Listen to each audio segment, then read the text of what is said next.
नमस्कार, सुप्रभात. मी दीपाली. 7 सलाम या खास बुलेटिन मध्ये आपलं स्वागत. या बुलेटिन मध्ये राज्यासह देश विदेशातील घडामोडींचा वेगवान स्वरूपात आढावा घेणार आहोत आणि काही महत्त्वाचे अपडेट्स या सविस्तररित्या पाहणार आहोत. पण त्यापूर्वी एक नजर हेडलाईन्सवर.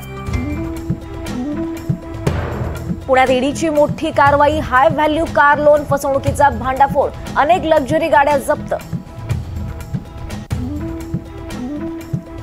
नगर परिषद निवडणुकीसाठी मुख्यमंत्री आणि दोन्ही उपमुख्यमंत्र्यांचा सभांचा धडाका.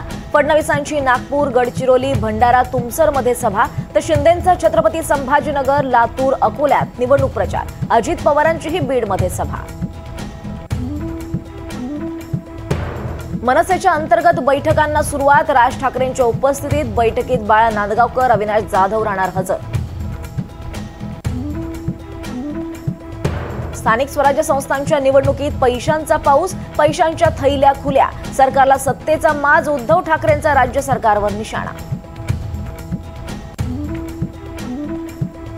राज्यातील निवडणुकांचा मार्ग मोकळा. जाहीर झालेल्या निवडणुकीला स्थगिती देण्यास कोर्टाचा नकार. पुढील सुनावणी 21 जानेवारीला. जिथे 50% आरक्षणाची मर्यादेचं पालन तिथेच निवडणुका घ्या, कोर्टाचे आदेश.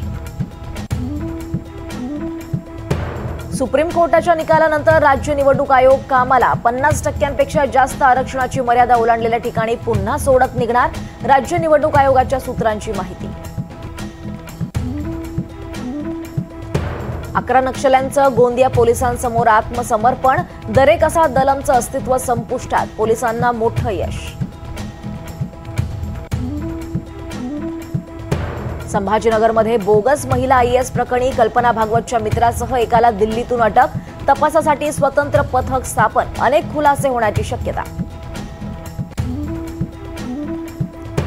पश्चिम रेल्वे मार्गावर मुंबई सेंट्रल माहीम स्थानकांदरम्यान आज रात्रकालीन ब्लॉक, तर मध्य आणि हार्बर रेल्वे मार्गावर उद्या मेगा ब्लॉक.